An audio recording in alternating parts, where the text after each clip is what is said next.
요즘 근간에 다시 읽은 책 중에 하나가 11조의 비밀을 안 최고의 부자 록펠러라고 하는 책입니다. 첫 장을 넘기면 아주 인상 깊은 글이 있어요. 록펠러의 어머니가 아들 록펠러에게 남겨준 교훈 10가지가 기록되어 있는 그런 부분입니다. 록펠러 어머니의 교훈 10개를 한번 잘 보십시오. 첫째는 하나님을 친아버지 이상으로 섬겨라. 친아버지보다 더 중요한 공급자는 바로 하나님이시다. 둘째는 목사님을 하나님 다음으로 섬겨라. 목사님과 좋은 관계 속에서 하나님의 말씀을 듣고 따르는 것이 축복이 된 길이다. 세 번째, 주일 예배는 본교에서 드려라. 하나님의 자녀로서 교회에 충성하여야 된다. 넷째, 11조는 하나님의 것이므로 먼저 구별하는 나머지를 사용하여야 된다. 다섯 번째, 아무도 원수로 만들지 마라. 다른 사람들과 관계가 좋지 않으면 일마다 장애 요소가 될 수 있기 때문이다. 여섯째, 아침에 목표를 세우고 기도해라. 오늘 해야 할 일을 하나님께 맡기면 모든 일에 함께하여 주실 것을 온전히 믿는 기도가 필요하다. 일곱 번째, 잠자리에 들기 전 하루를 반성하고 기도해라. 빨리 회개하여 죄로 인한 어려움과 고통을 피할 수 있어야 된다. 여덟 번째, 아침엔 꼭 하나님의 말씀을 읽어라. 아홉 번째, 남을 도울 수 있으면 힘껏 도와라. 그리고 도와준 일에 대해 절대로 나팔을 불면 안 된다. 마지막 열 번째는 예배 시간에 항상 앞자리에 앉아라. 예배 드리고 말씀 듣는 일에 누구보다도 앞장서서 하려는 노력이 필요하다. 록펠러 어머니의 교훈 10개인데요. 여러분 이 중에 몇 가지를 실천하는 것 같으십니까? 주일 예배는 아무 교회 가서나 드려라. 11조는 하고 싶으면 해라.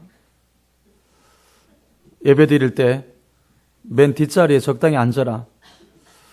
이런 표현들은 아니죠, 그죠? 록펠러는 시카고 종합대학을 비롯해서 종합대학을 12개나 세우고 단과대학을 12개나 세우고 무려 교회는 4,928개를 세워서 사회에 드렸습니다.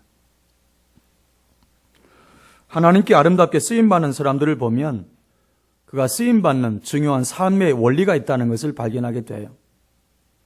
그 삶의 중요한 원리 중에 하나가 록펠러에게는 11조였던 겁니다. 그것이 전부는 아니지만 굉장히 중요한 요소 가운데 하나였던 겁니다. 만약 여러분이 한 회사의 CEO라면 어떤 사람을 선택해서 사람을 쓰시겠습니까? 아니면 여러분이 어떤 기관의 기관장이라면 여러분 어떤 사람을 선택해서 사람을 뽑아 쓰시겠습니까? 저는 나름대로 사역을 하면서 사람을 선택할 때 이런 기준이 있으면 좋겠다는 생각이 든 적이 몇 번 있습니다. 첫째는 예수님의 마음으로 복음 열정을 가지고 있는 사람. 사람들은 다 부족한 것들이 있습니다. 완벽한 사람은 아무도 없습니다. 그렇지만 복음의 열정을 가지고 선교적 삶을 살아가는 사람이라면 주님도 쓰시겠지만 저도 그런 사람과 함께 일하고 싶은 마음이 있습니다. 왜냐하면 교회는 복음을 위해서 존재하고 선교를 위해서 존재하기 때문에 그렇습니다. 두 번째는 성령을 체험한 사람입니다. 성령의 기름 부으심을 경험한 사람, 소위 어노인팅을 경험한 사람, 그 사람은 겸손과 능력을 겸비했다고 봅니다. 겸손이라고 하는 것은 하나님의 임재를 경험한 사람이 가지는 자기 자신에 대한 무능함입니다. 자기 자신이 얼마나 부족한 존재인지를 하나님 앞에서 인식하는 것, 그게 겸손입니다. 모세의 일생을 세 가지로 나누지 않습니까? 모세는 120년을 살았는데 40세까지는 왕자로서 자랐습니다. 학자는 이 시기를 I am everything이라고 생각을 했습니다. 나는 모든 것이 가능하다. 그러나 40세 이후에 80세까지 광야 생활이 있었습니다. 하나님이 훈련하시는 기간이었죠. 이때 모세의 마음속에 가지고 있었던 것은 I am nothing이라는 것입니다. 나는 아무것도 할 수 없다는 것이죠. 훈련된 자만이 나오는 겸손의 고백입니다. 마지막 80세 부름을 받아서 120세까지 이스라엘 백성들의 유명한 영도자가 되어서 쓰임받았을 때는 I am something이라는 생각을 했을 겁니다. 근데 뒤에 붙죠. 주님 안에서라는 말이 붙습니다. 나는 이제 주님 안에서 하나님이 없이는 아무것도 아닙니다. 이것이 바로 진정한 겸손의 고백일 겁니다. 능력은 하나님이 주신 은사를 탁월하게 사용할 수 있는 영적인 감각을 말합니다. 사역은 성령을 체험한 순간부터 시작하는 것이죠. 왜냐하면 그때부터 우리가 예수님을 닮기 시작하기 때문에 그렇습니다. 그리고 그때부터 내가 예수님으로 말미암아 하나님의 능력 안에서 일하는 시점이 되기 때문입니다. 흉내내는 영성으로는 할 수 있는 게 없어요. 새벽 기도에 참석하는 것과 실제 새벽에 기도하는 것과는 다른 거예요. 새벽에 교회를 왔다고 해서 다 기도했다 할 수는 없습니다. 어떤 분은 기도회에 참석하고 가는 분들이 있어요. 누구라고 말할 수는 없지만 하나님께 눈도장만 치고 가는 분들이 있어요. 그것은 본인도 알고 주님은 더 확실하게 아시죠. 기도의 모양보다 더 중요한 것은 기도의 권세인 줄로 믿습니다. 예수님의 이름을 아는 것보다 더 중요한 것은 그 이름을 권세 있게 선포할 줄 아는 것입니다. 찬양하는 것이 중요한 것이 아니, 그 찬양을 마음 깊은 곳에서 흘러나오는 하나님을 향한 고백이 되지 않으면 그 찬양은 노래일 뿐인 것입니다. 마음의 노래가 되어지려면 성령을 받아야 합니다.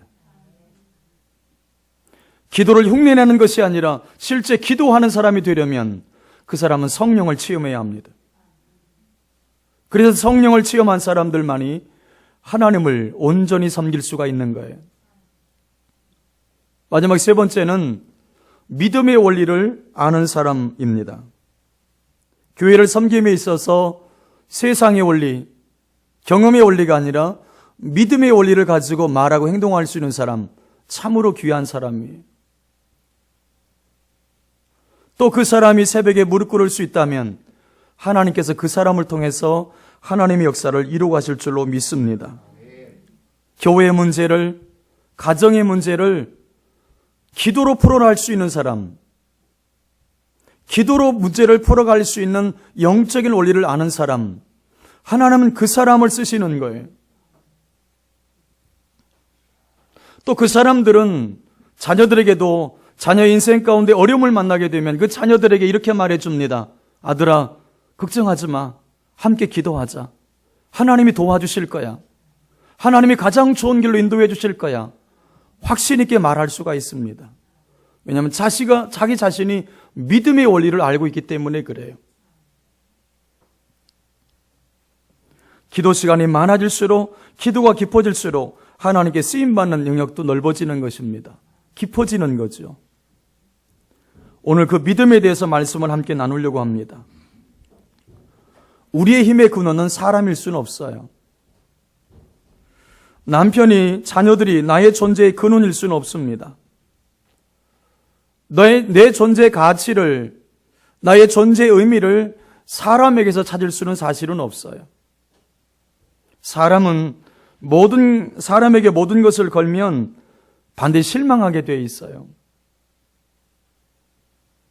그래서 복음성가회 중에도 이런 찬양이 있잖아요. 사람을 보며 세상을 볼 땐 뭐가 없어요? 만족감이 없다. 만족감이 없다. 사람들은 쉽게 흔들립니다. 연약한 존재입니다. 우리 예수님을 뭐라고 부릅니까? 예수님을 주여라고 부르고 주님이라고 부릅니다. 여러분, 이것이 무슨 의미일까요? 나의 인생의 주인이 예수님이라는 거죠.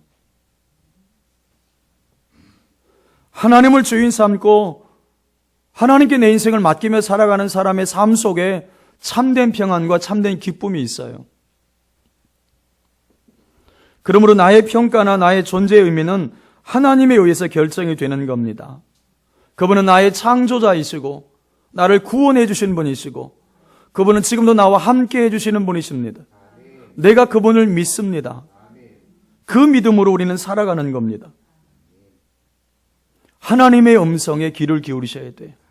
사람의 소리를 듣는 게 아니라 하나님이 내게 뭐라고 말씀하시는지 그 말씀에 귀를 기울이셔야 합니다. 사랑하시는 여러분, 우리는 하나님을 믿는 백성들이에요. 세상에서 가장 위대한 능력은 믿음의 능력이라고 말씀합니다. 우리가 사도신경 고백할 때마다 하나님을 이렇게 고백하잖아요. 전능하사 천지를 만드신 하나님 아버지를 내가 믿사오며. 우리가 믿는 하나님은 전능하사 천지를 만드신 하나님이세요. 그 믿음으로 내가 사는 거예요. 그 믿음의 능력으로 우리가 살아가는 줄로 믿습니다. 오늘 본문 히브리서 11장은 바로 이런 믿음의 능력으로 우리보다 앞서 살아갔던 믿음의 선진들의 모습을 그려주고 있습니다. 미국에 가면 스포츠 영웅을 기리고 그들의 업적을 후세에 남기기 위해서 명예의 전당이라고 하는 것을 곳곳에 만들어 놓았습니다. 마이클 조던은 미국 농구의 명예의 전당에 올라 있겠죠. 우리 박세리 선수는 미국 LPGA의 골프로 명예의 전당에 올라가 있습니다. 놀만 라이언이라고 하는 사람은 미국 야구 명예의 전당에 올라가 있습니다. 아마 이런 것들은 자신에게도 큰 영광이 되겠지만 그 가정과 후세에도 굉장한 영광이 될 거예요. 오늘 본문 히브리서 11장은 믿음의 선배들의 명예의 전당이라고 할 수 있어요. 그들이 어떻게 믿음으로 살아갔는지, 그들은 어떤 믿음을 가지고 살았는지를 우리에게 보여주고 있는 것입니다. 세 가지로 말씀이 되어 있는데요. 이 말씀은 어찌 보면 같은 의미를 반복하는 것처럼 보이지만 좀 더 점진적으로 의미가 발전되어 가고 있음도 보여주고 있습니다. 첫째는 믿음은 바랄 수 없는 것을 바라게 합니다. 한번 따라하겠습니다. 믿음은 바랄 수 없는 것을 바라게 한다. 본문 1절 말씀을 보시면 믿음은 바라는 것들의 실상이요 그랬습니다. 믿음은 바라는 것들의 실상이다. 이것은 무슨 말이냐면 믿음은 희망이라는 거예요. 더 정확하게 말하면 믿음은 우리가 믿는 바에 희망의 근거가 된다는 뜻이에요.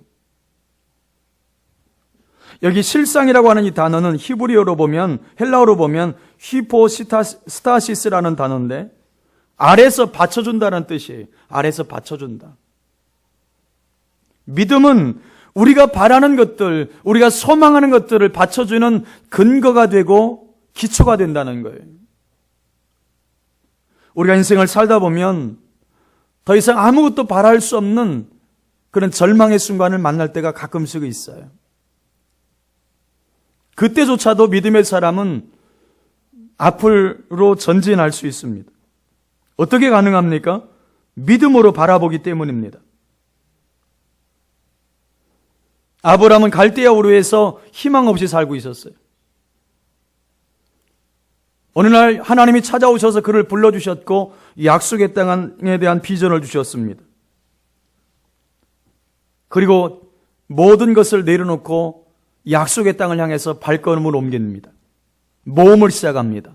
어떻게 가능했을까요? 아브라함은 믿음의 눈으로 약속의 땅을 보았기 때문입니다. 고대 사회에서 자식이 없다라고 하는 것은 그 가정에 미래가 없다는 것을 의미했어요.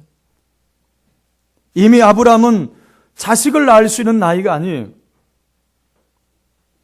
근데 그 중에 놀라운 말씀이 표현되는 부분이 나옵니다. 로마서 4장 18절 말씀을 보십시오. 로마서 4장 18절입니다. 같이 읽어보죠. 시작. 아브라함이 바랄 수 없는 중에 바라고 믿었으니 이는 내 후손이 이같으리라 하신 말씀대로 많은 민족의 조상이 되게 하려 하심이라. 아브라함이 바랄 수 없는 중에 바라고 믿었다는 거예요. 어떤 것이었습니까? 아브라함은 이미 나이가 자식을 낳을 수 있는 나이가 아니었어요. 또 이 설교 듣고 또 여러분 가운데 감동되어서 또 그런 분은 또 없기를 바라는데 엉뚱한 감동을 받으시면 안 돼요. 아브라함은 이미 자식을 낳을 수 있는 나이가 지났어요. 근데 아브라함이 붙든 것이 뭐냐면 하나님의 약속이었습니다. 그 약속을 바라보면서 바랄 수 없는 것을 바라고 믿었다는 거예요. 이것이 진정한 믿음입니다. 믿음은 바랄 수 없는 것을 바라게 해요. 여러분의 지금 상황이 어떠십니까? 여러분의 지금 환경이 어떠십니까? 지금 여러분의 환경만 보고 상황만 보고 정치적으로, 경제적으로, 인간관계로, 육체적인 것으로 여러분 그 환경만 보고 아직 절망하긴 이릅니다. 하나님은 지금도 살아계십니다. 하나님은 지금 우리와 함께 하십니다. 그 하나님이 우리를 사랑하십니다. 그 하나님을 내가 믿습니다.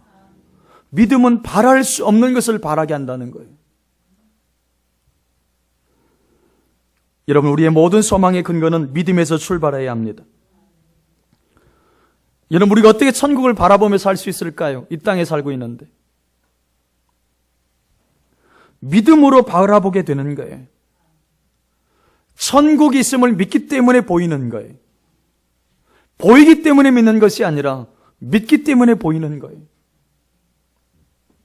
그 대표적인 사례가 있다면 저는 기도가 아닐까 생각합니다. 기도는 믿음 없이는 불가능해요. 야고보는 이렇게 표현하지 않습니까? 믿음의 기도는 병든 자를 구원하리니 주께서 저를 일으키시리라. 혹시 죄를 범하였을지라도 사하심을 얻으리라. 믿음의 기도는 병든 자를 구원하리니 주께서 저를 일으키시리라. 우리가 기도하면서 바라는 것들, 소망하는 것들을 보면 때로는 이성으로, 상식으로 이해가 안 되는 것들이 많아요. 혹시 여러분 가운데 이런 기도하는 분이 있습니까? 하나님, 내 남편 좀 변화시켜 주세요. 내 자녀 좀 변화시켜 주세요. 여러분 솔직히 한번 생각해 보세요. 그 남편이 변할 남편인가? 그런데 변하고 있잖아요. 기도하니까 하나님께서 점점 만져주시는 것이 경험되잖아요. 여러분 진짜 기적은 내가 기도하는 중에 변화되어 가는 거예요. 여러분 사람이 변화된다는 것은 기적이에요. 사람은 좀처럼 안 변하거든요. 근데 내가 기도하니까 점점 하나님께서 나를 변화시키고 가고 계시잖아요. 만약 어떤 분이 매일 새벽마다 나오는데 변하질 않아요. 우리 주영광교회 새벽에 나오는데도 안 변하는 것은 기적인데, 만약 어떤 사람이 새벽 예배마다, 새벽 기도회마다 매번 나오는데 변하질 않아. 그 이유가 뭘까요? 그분은 새벽 기도회에 참석한 거지 실제로 기도하고 있는 것은 아닌 거예요.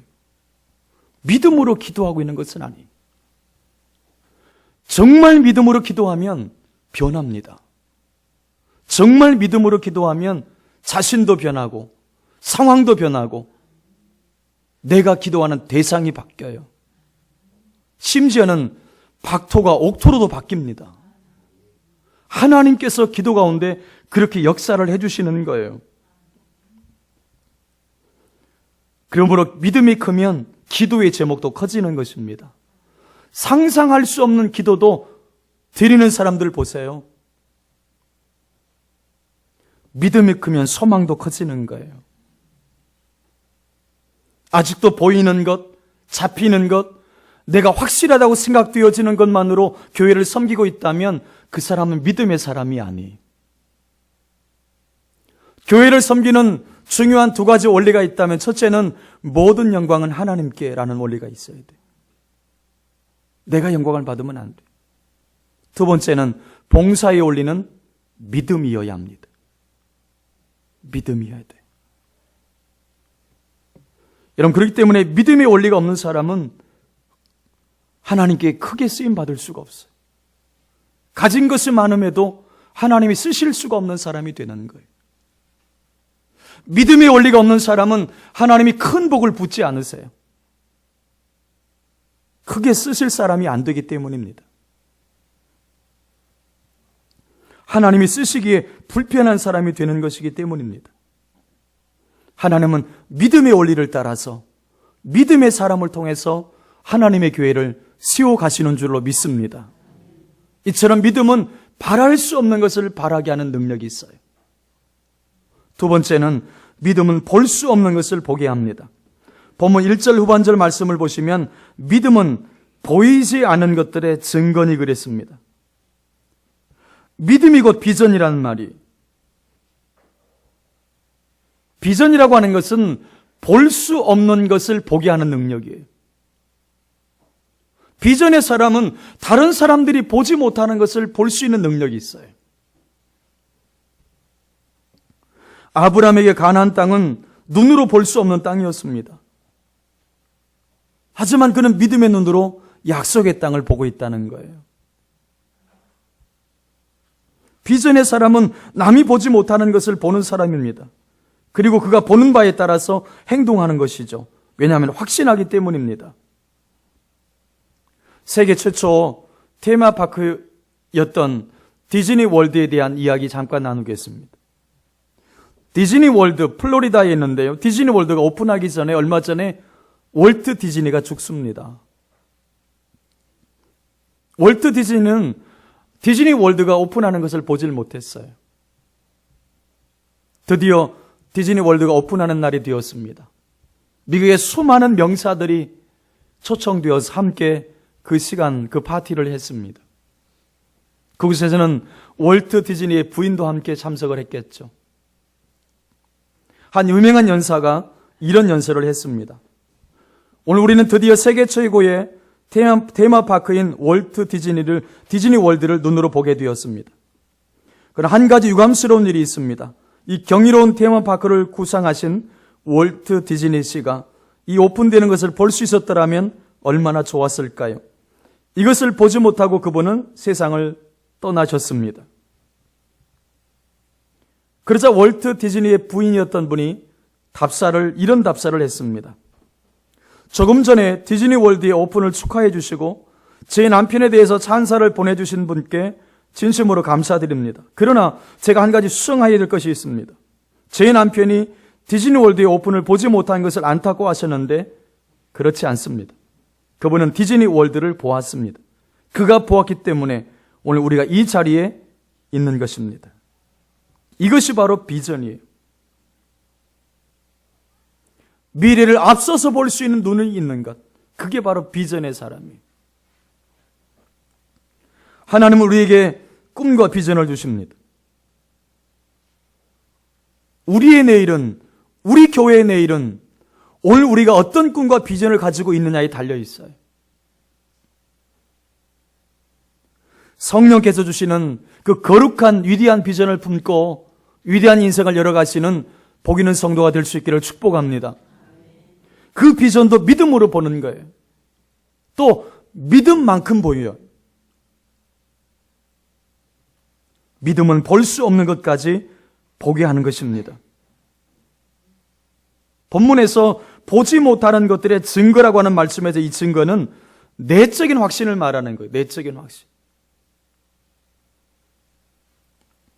그 사람의 마음속에 확신이 드는 거예요. 노아에게 홍수는 보이지 않는 미래였습니다. 그렇지만 다가오는 홍수를 믿음으로 보고 확신하고 노아는 방주를 짓기를 시작합니다. 그것도 무려 100년이 넘게 그렇게 했다는 거죠. 노아는 120년 동안 하나님이 자기에게 주신 그 비전이 흔들리지 않았다는 거예요. 우리가 예수 그리스도를 만나게 되면 꿈이 생깁니다. 비전을 품게 되죠. 예수를 만나기 전에는 그저 소시민으로 살다가 예수를 만나면서부터 하나님 나라의 꿈과 비전이 생기게 됩니다. 중국의 영혼을 품고 기도하기 시작하고 북한의 지하교회 성도를 향해서 눈물의 기도가 가기 시작합니다. 돈이 모아지면 단기 선교를 나갑니다. 비전이 생겼기 때문입니다. 어떤 가정에서 보면 자녀가 예수께 미쳐서 난리가 난 가정들을 본 적이 있어요. 머리가 똑똑하고 스마트해서 장차 판검사가 될 수 있는 인물이라고 생각했는데 갑자기 이 아이가 선교사로 나가겠다는 거예요. 그 집안이 막 발칵 뒤집힌 거죠. 넌 어떻게 예수를 믿어도 별나게 믿냐? 판검사 되어도 하나님께 영광 돌릴 수 있잖아. 그렇게 막 야단을 치면서 해도 이 아이가 돌리질 않는 거예요. 여러분, 이 젊은이는 예수님의 사랑에 감격해서 한 번뿐인 젊음이지만 그 젊음을 옥합으로 깨트려서 주께 드리고 싶은 거예요. 이런 아이를 비난하시면 안 되는 거예요. 주께서 이런 사람을 귀하게 쓰시는 겁니다. 저는 가끔 가슴 아픈 것 중에 하나는 지하철에서 전도하시는 분을 만나면 비난하는 분들을 가끔씩 봐요. 우리가 비난할 수는 있지만 그들의 복음의 열정은 본받아야 됩니다. 예수님을 사랑하는 사람들은 다른 사람들의 미지근한 태도에 맞추려고 자신의 뜨거운 열정의 온도를 낮추시면 안 되는 거예요.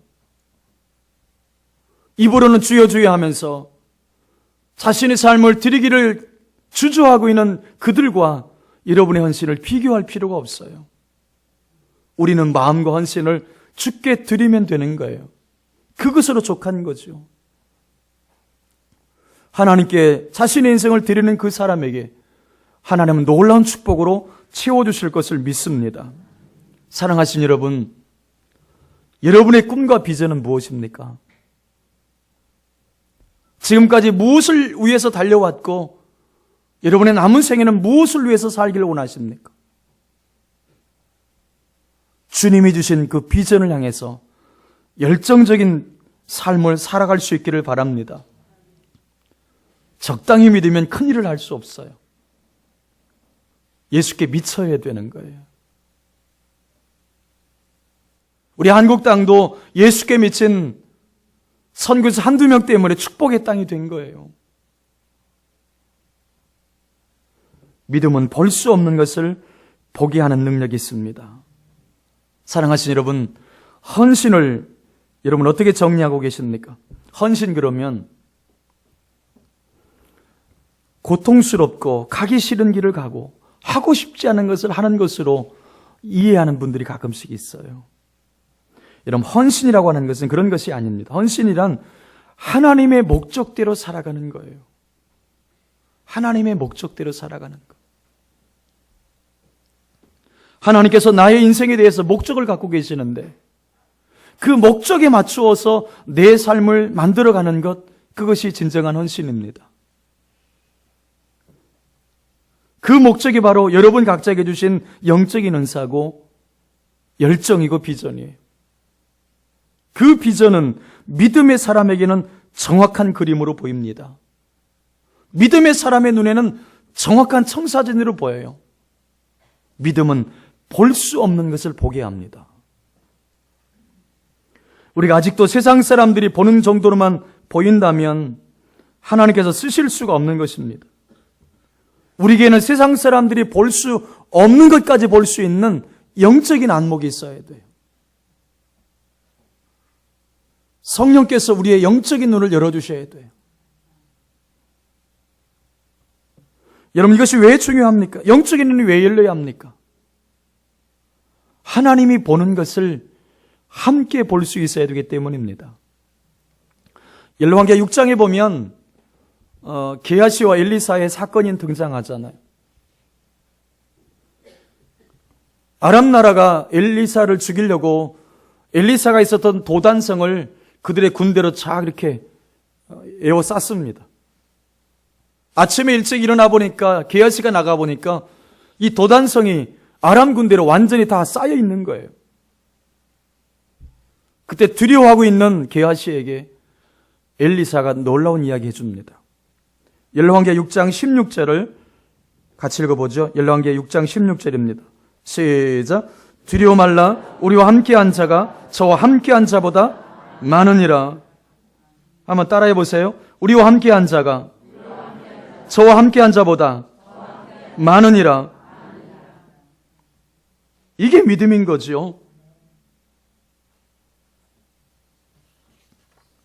열왕기하 6장 17절도 한번 읽어보죠. 열왕기하 6장 17절 시작.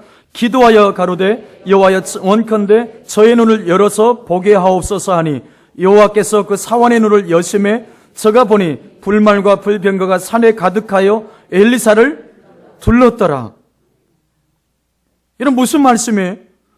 수많은 아람 군대도 있었어요. 없는 것은 아니에요. 근데 더 강력한 하나님의 군대가 있다는 거예요.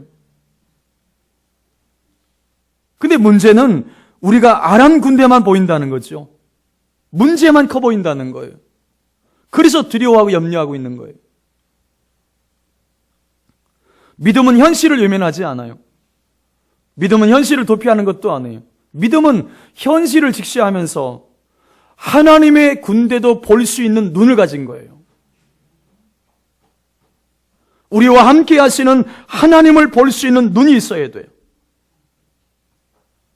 오늘 이 오후에 성령께서 게하시의 눈을 열어서 불말과 불병거를 보게 하신 것처럼 이 오후에 성령께서 우리의 눈을 열어서 하나님의 군대를 볼 수 있는 영안이 열릴 수 있기를 축복합니다. 하나님과 같은 것을 볼 수 있는 그 믿음의 눈을 열어주시기를 축원합니다. 이처럼 믿음은 볼 수 없는 것을 보게 한다는 거예요. 마지막 세 번째는 믿음은 할 수 없는 것을 하게 합니다. 본문 2절 말씀을 같이 읽어보죠. 2절입니다. 시작. 선진들이 이로써 증거를 얻었느니라. 아멘. 믿음은 단순히 희망상으로 끝나지 않는다는 것입니다.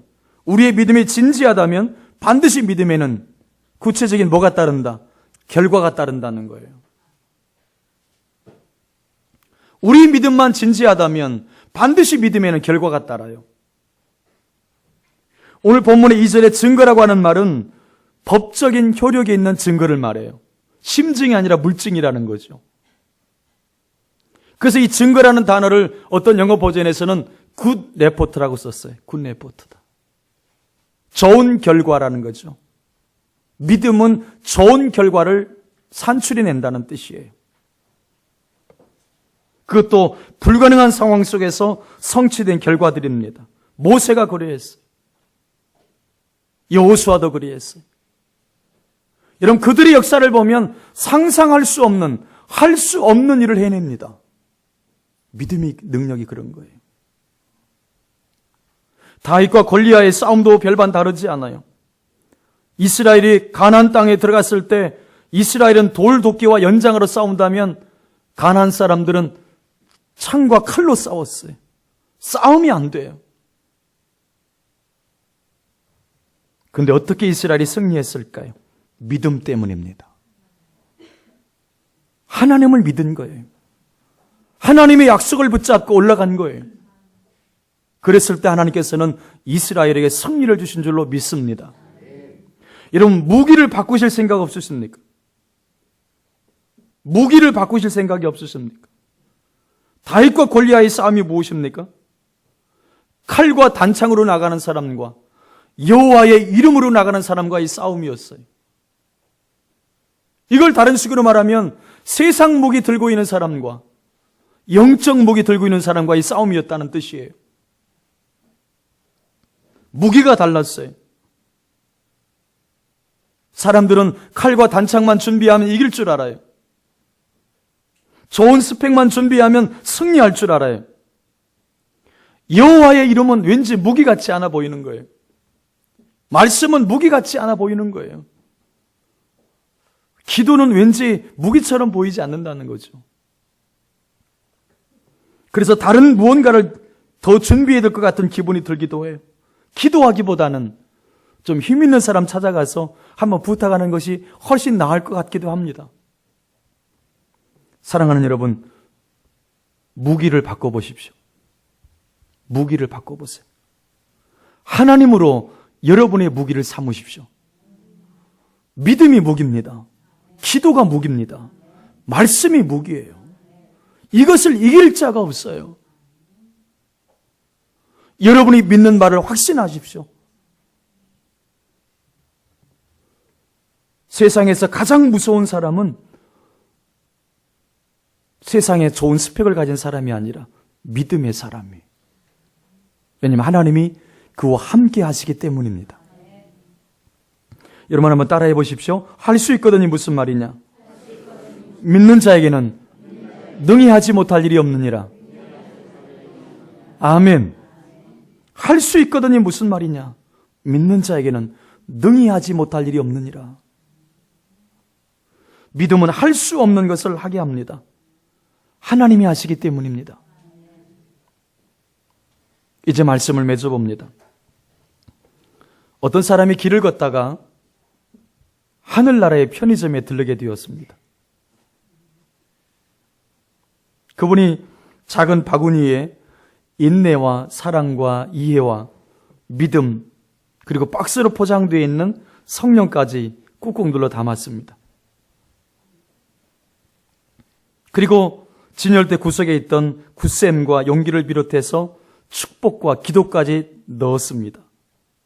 그리고 판매대 바로 옆에 있는 화인대에서 행복과 축복도 한 움큼 집어넣었습니다. 이제 계산할 시간이 왔죠. 진열대에서 계산하려고 해서 얼마냐고 물었더니 그 계산대에 있는 천사가 이렇게 말해주는 것입니다. 형제가 원하는 만큼 그냥 가져가도 된다네. 예수님께서는 이미 아주 오래전에 그대가 원하는 것을 다 사두셨네. 사랑하시는 여러분, 지금 필요한 것은 믿음으로 사는 것입니다. 믿음으로 살면 하늘나라 편의점에 있는 모든 것을 내가 누리며 살 수 있다는 거예요. 여러분, 믿음이 무엇입니까? 믿음은 바랄 수 없는 것을 바라게 합니다. 믿음은 볼 수 없는 것을 보게 합니다. 믿음은 할 수 없는 것을 하게 합니다. 이 믿음 가지고, 이 확신 있는 믿음을 가지고 늘 믿음의 역사를 체험하며 사는 우리 주영과 함께 모든 성도가 될 수 있기를 주님의 이름으로 축원합니다. 우리 함께 같이 기도하겠습니다.